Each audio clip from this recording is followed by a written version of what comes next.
हल्का भोजन, पहला प्रहार भोजन पर किया है और सच्ची बात है। और आप लोग भी अनुभव किए होंगे अगर भजन में चित्तवृत्ति लगाए हैं। पेट में वजन ज्यादा, भजन कम।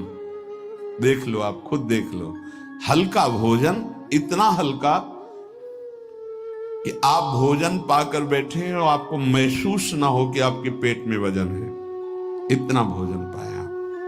होता है जैसे 5 रोटी पाने की आपके पेट में क्षमता है तो 3 पाए, 5 पाने की क्षमता 7 पा गए, तब तो फिर 7.5 ही शनिचर आ ही जाएगा बुद्धि में, नहीं आ जाएगा। बिल्कुल प्रमाद आ जाता है, पक्का प्रमाद आ जाता है।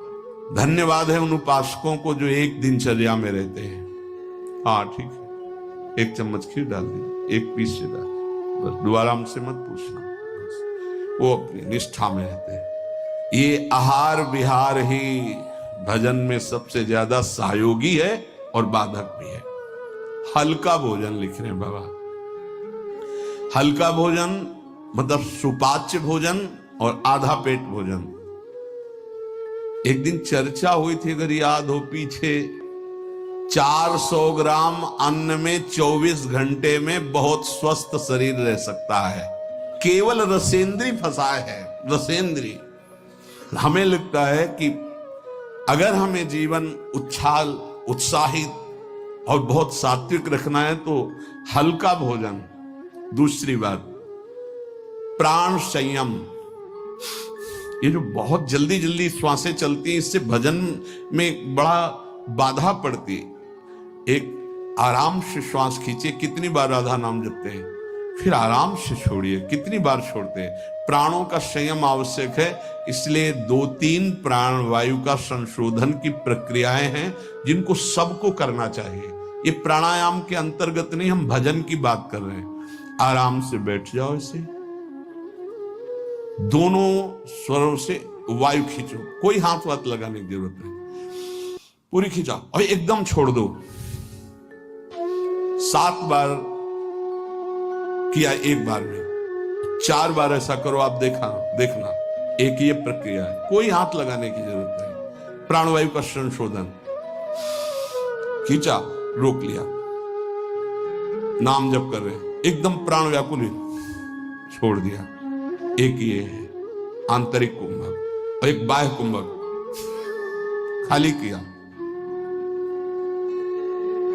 नाम जप करे बैठे, फिर तुरंत खाली किया, फिर रोक लिया, इसे बाह्य 3 बस कर लीजिए आप देखिए आपके फेफड़े, आपकी छाती, आपका प्राण संयम। कोई हम ये नहीं कह रहे ऐसे वैसे करने, और ये मात्र 2-2 मिनट का अभ्यास कर लीजिए। क्या जाता है ऐसे आराम से बैठ के, कोई जान भी नहीं रहा कि आप प्राणवायु का संशोधन कर रहे हैं। पर मेरुदंड सीधी होनी चाहिए।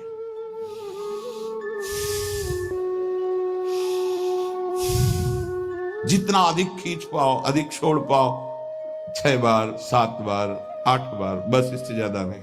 और ये 4 बार दिन में, एक बाह्य कुंभक, एक आंतरिक कुंभक, ये 5-5 बार कर ली। आप देख लीजिए आपका प्राणवायु कितना, जितना प्राणवायु पवित्र होगी उतनी सुंदर अन्न पाचन क्रिया होगी, और उतना ही आपके मस्तिष्क में एक गुदगुदाहट सी ध्यान करने की इच्छा होगी। मंत्र जपोगे तो एक प्यारा लगेगा। अब जब प्राणवायु किसी के देखो ना, एकदम अगर एकांत कमरे में हो तो ऐसा लग रहा है जैसे धौंकनी चल रही, क्योंकि स्थूल प्राणवायु है, उसकी आवाज अलग ही सुनाई देगी।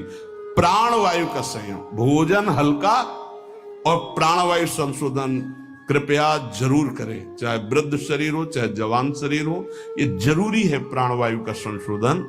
अपने तो किडनी खराब हो गई, तब से बंद हो गए, नहीं तो 45 मिनट केवल प्राणवायु संशोधन होता, तो 45 मिनट व्यायाम, और उस समय केवल भगवदा का नाम चलता था। 1 सेकंड के लिए ऐसा नहीं कि प्राणवायु संशोधन करे, नाम छूट जाए, या व्यायाम कर रहे नाम छूट जाए।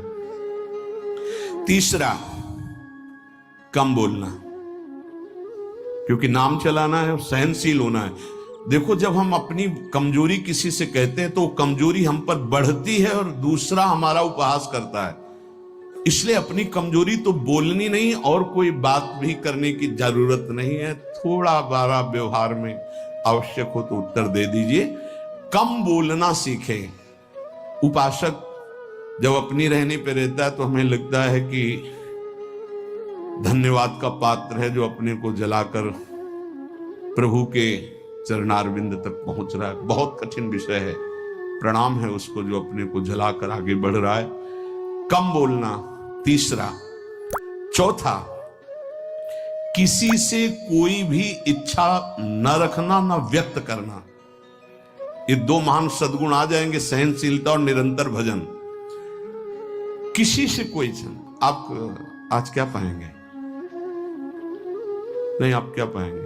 जो श्री जी की इच्छा। नहीं, वैसे आपको पसंद क्या है? राधा राधा राधा।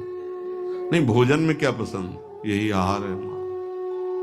कभी भी कोई शब्द ना निकलने पाए तो आज फिर मुंगौड़ा बन जाए, ऐसा नहीं। कोई देखो, अगर आपको वास्तविक मार्ग को प्राप्त करना तो सिद्धांत है, कोई भी इच्छा है भी तो प्रकट नहीं करना हो। आप देख लेना, अगर श्री जी को मूंग के मुंगौड़ा ही पवाने हैं ना प्रसाद में, तो आपको मिल जाएंगे कहीं ना कहीं से। मांगने की जरूरत नहीं, कहने की जरूरत नहीं, इच्छा व्यक्त करने की जरूरत नहीं।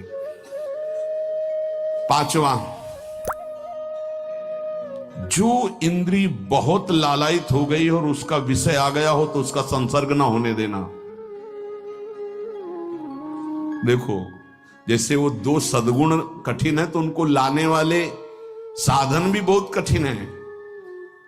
किसी भी इंद्री की बहुत इच्छा हुई और वैसे संयोग आ गया, कोई भी इच्छा, हर इंद्री में अपनी इच्छा रहती है। प्रबल इच्छा हुई और प्रारब्धवशात माया ने वही संयोग बना दिया, लो खाओ। और आपको पता है कि ये मेरे हृदय में बिल्कुल चल रहा था, कैसे मिले, और मिल गया, तो खुश नहीं होना।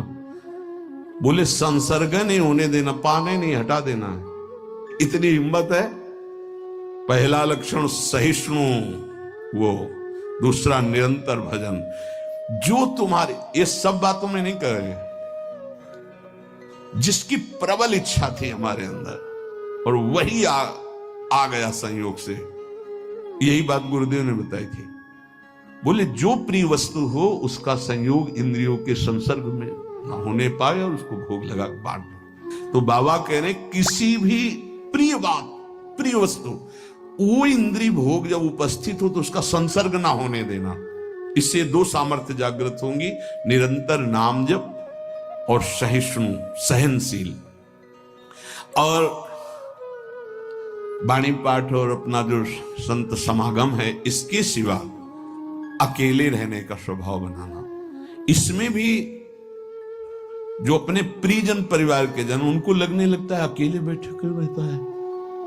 अरे वो अपने साधन में बैठा है, उसके लिए डिस्टर्ब थोड़ी होना कि अकेले क्यों बैठा। धन्य भाग है जैसे अपने लोगों को सूचना मिलती कि वो एकांत ही चुपचाप बैठा रहता, तो अपने को पता है, अपना हृदय शीतल होता है कि सही मार्ग है, सही मार्ग है।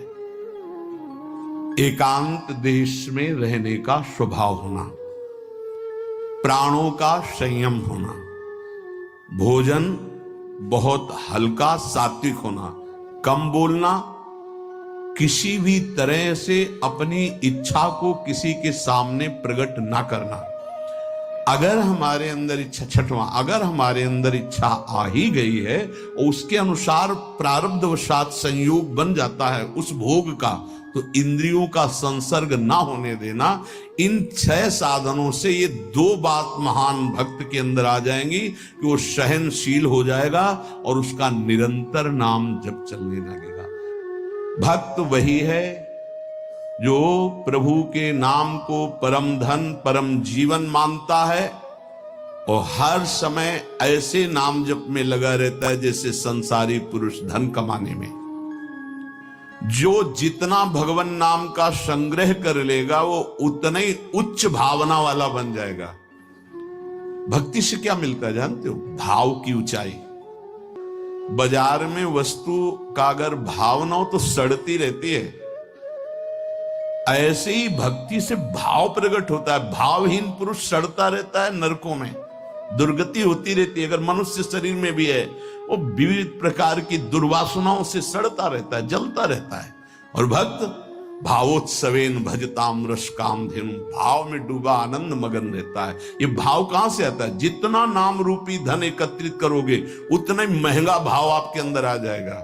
बोले ये तो प्रिया प्रीतम की लीला में डूबे रहते हैं, भाव कहां पहुंचा दिया?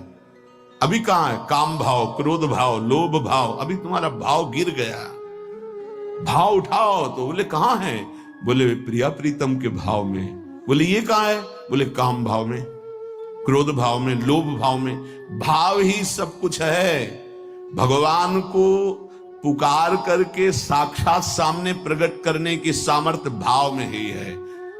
भाव पूरित टेर ही करती मुझे लाचार है, भाव बिन सुनी पुकारे मैं कभी सुनता नहीं।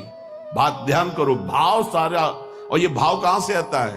पूज्य उड़िया बाबा कह रहे, जो भक्त जितना अधिक नाम जप कर लेता है उतना ही बढ़िया भाव